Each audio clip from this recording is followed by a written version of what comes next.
नमस्कार शेतकरी बंधूंनो, मी धनंजय भालेराव, क्षेत्रीय प्रबंधक ॲग्रोपिक इंडस्ट्रीज प्रायव्हेट लिमिटेड.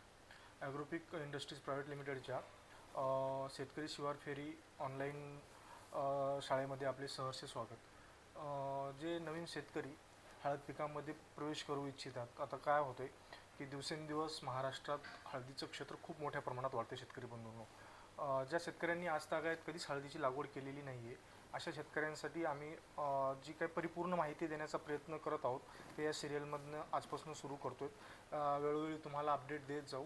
प्रत्येक व्हिडिओमध्ये त्या कंडिशननुसार पिकाला काय हवं आहे, पिकाच्या म्हणजे रोग असतील किंवा कीटक असतील किंवा खत व्यवस्थापन, पाणी व्यवस्थापन, जे काही त्या कंडिशननुसार आपण वेळोवेळी व्हिडिओ बनवत जाऊ.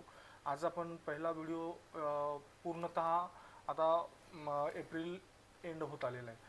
ज्या शेतकरी बंधूंनी गेल्या वर्षी हळद लागवड केलेली होती त्यांचा जवळपास आता हळदीचा हार्वेस्टिंग सीझन संपला, बॉइलिंग वगैरे, किंवा काही शेतकऱ्यांची मार्केटमध्ये सुद्धा हळद गेली आणि यावर्षी हळदीला रेट चांगले आहेत. पुढच्या वर्षी रेट चांगले राहतील आणि सर्वात महत्त्वाचं म्हणजे यावर्षीपासून स्टेट गव्हर्नमेंटने हळदीला प्रमोट करायला खूप मोठ्या प्रमाणात सुरुवात केलेली आहे. हेक्टरी 40,000पर्यंत अनुदान देण्याची ओपन आणि OBCसाठी आणि SC अदर कास्टसाठी SC ST साठी 50% अनुदानांची तरतूद केलेली आहे. 50,000 रुपये हेक्टरी. तर शेतकरी बंधूंनो, हळद लागवड करताना मुख्यतः शेतकऱ्यांचे काय हे चुकतात की जमीन कोणती असावं, एकरी बियाणं काय लागेल, एकरी खर्च. आता खर्चाचा तो भाग वेगळा आहे, कारण प्रत्येक एरियानुसार वेगवेगळे खर्च केले जातात आणि प्रॅक्टिसेसही वेगवेगळे केल्या जातात. पण जमीन हा सर्वात मोठा घटक आहे. त्यानंतर उन्हाळ्यात काय प्रॅक्टिसेस करायच्यात शेतकरी बंधूंनो, या व्हिडिओतून तुम्हाला मी सांगण्याचा छोटासा प्रयत्न करेल. तर सर्वात महत्त्वाचं, आता जमीन निवडताना सर्वात पहिली एक काळजी घ्यायची की उत्तम निचऱ्याची मध्यम काळी जमीन असली पाहिजे. काळी जमीन, जी आपण ब्लॅक कॉटन सॉईल म्हणतो, ती एकदम फेवरेबल आणि सुटेबल आहे हळद या पिकासाठी. दुसरी, ज्या नदीकाठच्या जमिनी आहेत, जो गोदावरी काठचा परिसर असेल किंवा पूर्णा नदी काठचा परिसर असेल, हा पण एकदम सुपीक पट्टा आहे जो हळदीच्या लागवडीसाठी सर्वोत्तम असा बेल्ट मानला जातो. त्यानंतर पोयटा माती जी आहे ती हळद लागवडीसाठी एकदम उत्तम आहे. सर्वात महत्त्वाचं, आता या जमिनी हळदीसाठी उपयुक्त आहेत. तर कोणत्या जमिनीत शक्यतोवर लागवड करू नये? ज्या जमिनी चुनखडीयुक्त आहेत किंवा चोपण आहेत. या जमिनीत काय होतं, तर फॉर एक्झाम्पल चोपण जमिनीचं जर घेतलं, आता काही वसमतसारख्या भागांमध्ये चोपण जमिनीतसुद्धा आजकाल हळदीचं क्षेत्र वाढत जाते. पण यात प्रॉब्लेम कसे येतात, जर जून आणि जुलै किंवा मिड ऑगस्टपर्यंत पावसाळा जर जास्त झाला, आपल्या ग्रामीण बोली भाषेत झड लागणे म्हणतात, जर झड जास्त झाली तर कण सडणे, हळदीची वाढ खुंटणे, त्यात मग तणांचं यामुळे भयानक नुकसान होतं. तर शक्यतोवर चोपण जमिनीत हळद टाळावी. पण आता काही जे प्रयोगशील शेतकरी आहेत त्या शेतकऱ्यांनी हळद ज्या चोपण जमिनीत लागवड सुरू केलेली आहे, तर ते उन्हाळ्यात कारखान्यांकडून मिळणारी जी मळी आहे, जी एकदम सुपीक असा सेंद्रिय खत म्हणून उपयोगात आणली जाते, तर त्याचा वापर करणं सुरू केलेलं आहे. दुसरी गोष्ट, शेणखताचा वापर. आणि शेणखताचा वापर तुमची काळी जमीन असेल किंवा कोणती, हळदीसाठी शेणखताचा वापर लागतोच. शेतकरी बंधूंनो, इथे एक तुमचा माइंडसेट करून घ्या. आता काही एरियांमध्ये खूप छान हळद होते किंवा ॲव्हरेज खूप जास्त असतं आणि काही एरियांमध्ये खूप कमी प्रमाणात येतं. यात एक म्हणजे अनुभवांती एक गोष्ट लक्षात आलेली आहे, ज्या शेतजमिनीमध्ये आज तागायत हळदीची लागवड कधीही झालेली नव्हती, त्या जमिनीत हळदीचं उत्पन्न जे आहे शेवटी ते सर्वोत्तम भेटतं. आता जो पारंपरिक बेल्ट आहे हळदीचा, फॉर एक्झाम्पल सांगली किंवा वसमत हिंगोली पट्टा, तर या जमिनीत वारंवार हळदीचं क्षेत्र घेऊ दरवर्षी त्या हळदीच्या एकूण उत्पादनात दरवर्षी घट होते. आणि परिणामतः काय होतं की पिकाचा जो मागच्या वर्षीपेक्षाही खर्च वाढत चाललेला आहे.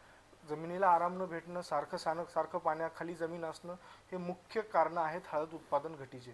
तर ज्या शेतकऱ्यांना हळद टाकायची आहे, शक्यतोवर नवीन जमिनीत टाका. आता ज्या शेतकऱ्यांकडे क्षेत्र कमी आहे त्या शेतकरी बंधूंनी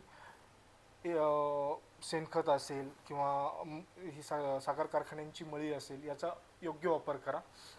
आता मशागतीकडे येऊ आपण. जे नवीन शेतकरी बंधू आहेत, तर तुम्ही आता जे काही तुमचं चना असेल किंवा मागच्या वर्षीचं जे पीक झालेलं असेल, तर त्याला नांगरटी करण्यापूर्वी तुम्ही शेणखत आपल्या अवेलेबिलिटीनुसार, आणि जर शेणखत नसेल आणि मळी पर्याय असेल तर मळी, या दोन्हीपैकी एक. मळी एकरी 2 ट्रॉली टाका आणि शेणखत एकरी 1 ट्रॉली किंवा 2 ट्रॉली आपल्या उपलब्धतेनुसार, कारण आता शेणखताचंही प्रमाण खूप कमी प्रमाणात झालेलं आहे. तो आधी जमिनीवर पातळ प्रमाणात शिंपून घ्या. कारण काय होतं, एकाच जागेवर आपण नेऊन ट्रॉली उलटी करतो, त्या जागेवर भयानक गरमी नंतर निर्माण होते. त्या जागेवरची हळद एकदम काही शेतकऱ्यांनी अनुभवही घेतला असेल, त्या जागेवरची हळद खूप खूप उंच वाढते आणि आजूबाजूची हळदीचं उंचीचं प्रमाण किंवा तिच्या बुंद्याच्या जाडीचं प्रमाण हे खूप कमी होतं. तर तसं न करता बैलगाडीच्या सहाय्याने किंवा ट्रॉलीच्या सहाय्याने पण सम प्रमाणात पातळ प्रमाणात शिंपण्यात यावं असं शेणखत किंवा मळीचं प्रमाण असलं पाहिजे. ते झाल्यानंतर लगेच नांगरटी करून घ्यावी, कारण जमीन तपणे खूप महत्त्वाचं आहे या हळदीसाठी. कारण पुढे आपल्याला त्यावर रोटावेटर करायचं असतं. जमीन भुसभुशीत करण्यासाठी तर नांगरटी केल्यानंतर रोटा करून आपण बेड मारतो, पण त्या नांगरटी ही सर्वात महत्त्वाची गोष्ट आहे. प्रत्येक शेतकऱ्याला हळद टाकण्यापूर्वी नांगरटीचा हा आपला या मार्च किंवा एप्रिलमध्ये आपली नांगरटी झालीच पाहिजे.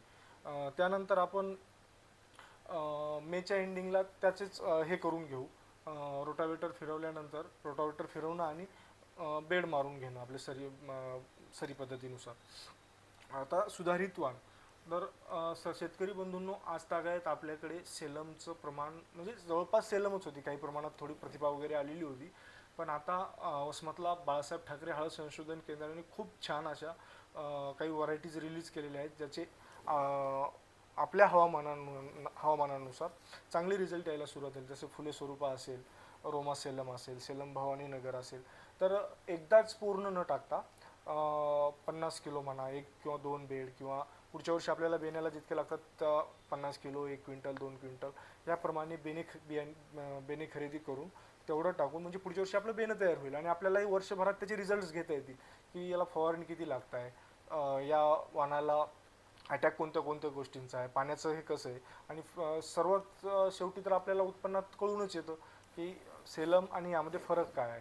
तर बियाणे बदल हा काळाची गरज आहे, कारण आपल्या घरी जे बियाणे ते मागच्या 50, 40, 30, 20, 10 वर्षापासून एकच बियाणे, ते परंपरागत तेच बियाणं आपण. आणि यात होतं काय, जवळपास सर्व शेतकरी बंधूंचे बियाणे आता भेसळ झालेले आहेत. मी वैयक्तिक अनुभव घेतलेले आहेत खूप. काही काही वेळेस काय होतं की दरवर्षी वेगवेगळं तापमान राहतं हवामान बदलामुळे. आपण ज्यावेळेस लागवड करायला जातो त्यावेळेस बेणे आतून सुकलेले राहते, मग आपण आपल्याला 4-5 बेड, 10 बेड, 2 बेड कमी पडतात. त्यावेळेस मग आपण काय करतो, शेतकरी बंधूंनो, ज्या एखाद्या शेतकरी बंधूंचं उरलेले ते आणतो आणि ते बेड लावून घेतो. पण नंतर काढताना आपण ते वेगळे नाहीत काढत, ते याच डिगावर टाकून देतो, परत हेच बियाणं वापरतो, ते भेसळ होते, परत 30 कंडिशन येत राहते. त्यामुळं एकदा शक्य असेल त्या शेतकऱ्यांनी हळदीचं बियाणं चेंज करण्यात थोडं लक्षात घेतलंच पाहिजे. तर सुधारित वाण फुले स्वरूप आहे. सेलममध्ये तुम्हाला 3 सांगितले, सेलम सेलम भवानीनगर आणि रोमा सेलम. त्यानंतर कृष्णा आहे, राजापुरी आहे. आता वायगाव हळद पण येते, पण वायगाव हळदीचा प्रॉब्लेम असा आहे की उत्पन्नात थोडी कमी येते. आपल्या एरियाला तेवढी ती सुटेबल, ती विदर्भात जास्त चालते वायगाव साईडला, समेंद्रपूर वगैरे. तर आपल्याला सेलम सुटेबल झाली, तर सेलममध्ये या 2 पोटजाती आलेल्या आहेत आणि फुले स्वरूपा ही खूप छान व्हरायटी आलेली.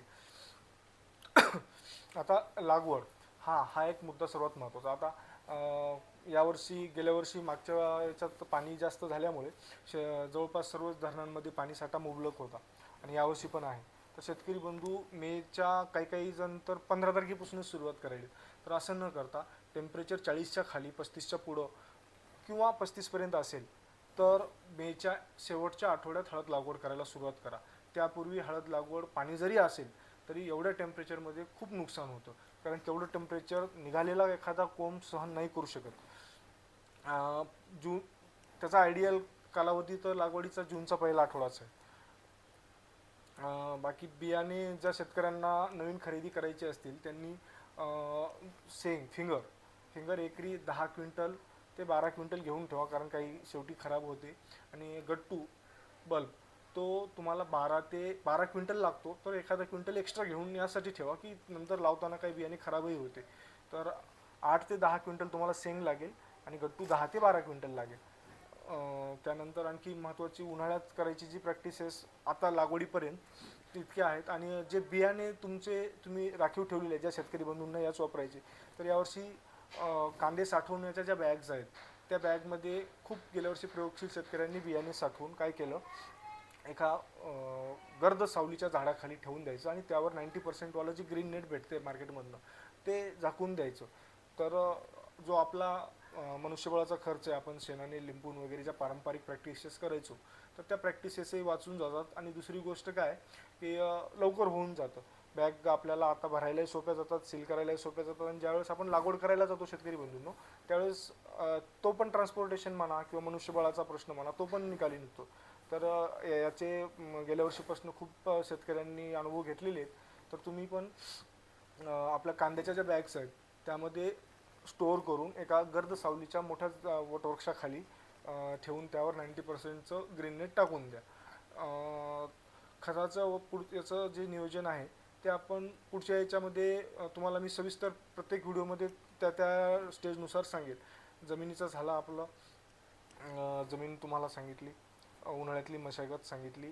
आता पाण्याचं नियोजन ज्या शेतकऱ्यांना शक्य असेल त्यांनी ती ड्रीपची पाईपलाईन उन्हाळ्यातच करून घेतली तर फायदेशीर राहील. कारण यावर्षी अल निनोचा प्रभाव जास्त हवामान खातं वर्तवलं आहे. त्यामुळं होतं काय की आपण लागवड करतो आणि पाऊस अचानक गायब होतो. मग अशा वेळेस आपल्याला ड्रीपचे वगैरे खतं खूप कामाला येतात. तर आज ज्या प्रॅक्टिसेस असतील किंवा हळद लागवड करण्यापर्यंतची जी स्टेप असेल, जवळपास मला वाटतं काही गोष्टी राहिल्या असतील, पण मी खूप कव्हर करण्याचा प्रयत्न केला. काही अडचण असेल तर नक्की संपर्क साधा. माझं नाव धनंजय भालेराव, मी सुरुवातीलाच सांगितलं. आणि संपर्क नंबर आहे माझा 9970 750 740. धन्यवाद शेतकरी बंधूंनो.